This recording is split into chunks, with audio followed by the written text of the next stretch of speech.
allow me to read from Ecclesiastes. Kizungu yao.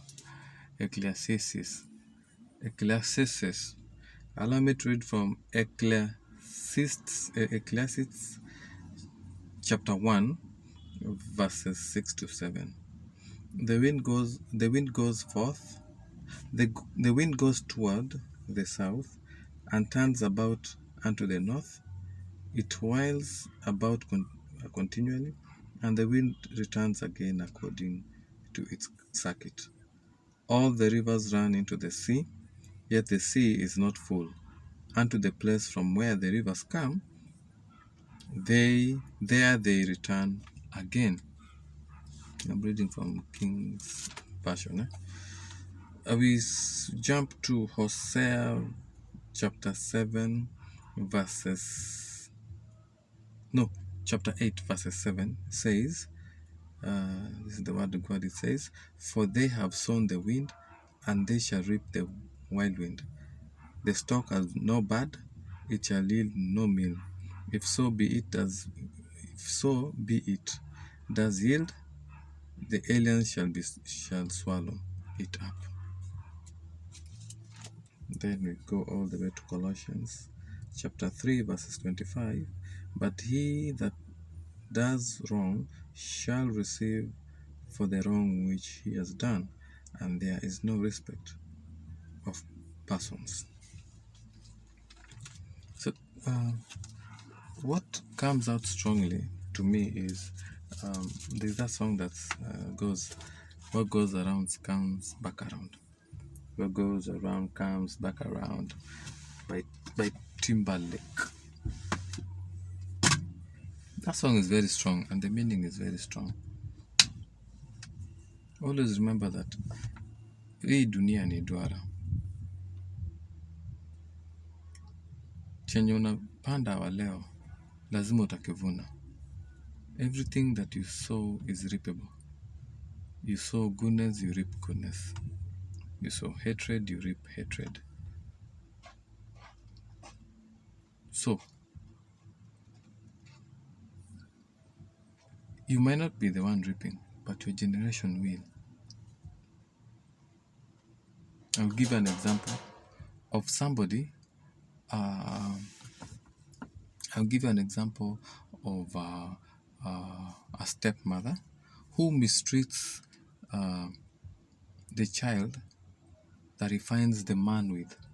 Mistreats him or her properly. Do you understand the meaning of mistreating? Mtoto anadiliwa ni kama yeye si part of the family. Like, there's a line that is drawn. Even the other kids actually know that this is the stepsister. Watoto wake anawadeal nao vizuri, wanapakiwa blue band mkate wao, wana make sure yani wamevalishwa vizuri, but huyu anakuwa dealt with properly. What this woman is planting, she will reap. She might not herself, but her kids will reap. It might not be the kids straightforward, but their kids, or kids of their kids. It goes generation upon generation. There has to be a harvest of whatever you are planting right now. That's why you're told, ishi na watu vizuri. Usimfanyie kitu mtu ukidhani that's it.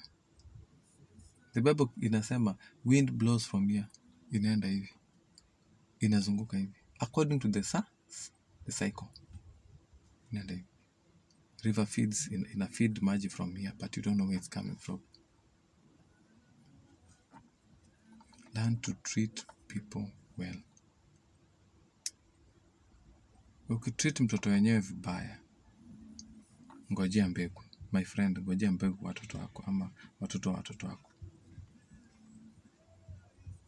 Ukitreat familia fulani vibaya, ngojea mbegu.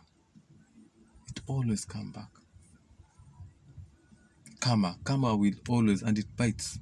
When karma comes back, back, it really bites. But if you plant good, you will sow good.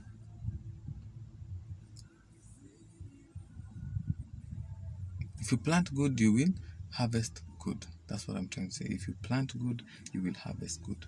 If you plant bad, you will harvest bad. Let's learn to plant good. Kwa kila mtu ambaye tunaona, plant good. It doesn't hurt. It doesn't take any effort to be good. Come on, man. Huh? You will reap what you sow. You will reap what you sow. You sow bad, you get bad. You sow good, you get good. Okay? Jamaneni. Usimdharau mwingine ukidhani that's it. And who told you unajua nyota ya mtu? Leo unamwona hivi, kwani unajua kesho yake? Only God knows it's tomorrow. So what is this in your mind that you think you know his or there are people in my life that I have met years later, and I get shocked, like, wow, that's Nani. I've seen him coming from a certain homestead of poverty, of troubles.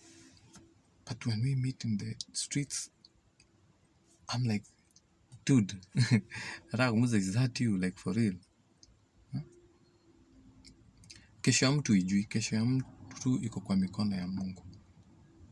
You have no place in judging this person. You have no place in kumdharau. Just nyinyi hapa, nyinyi mnadharau masoja. Mnadharau your gardener. Unamdharau your house help kwa nyumba. Unamdharau. Do you know there are people who, when they're eating, the mfanyikazi is not eating. She or he has to wait. And if they eat meat, the family eats meat, she does not eat meat. She's given 30 bob to go and sort herself. You don't eat from that sufuria. You go, I don't know. Nani alikwambia hiyo future wewe unaijua?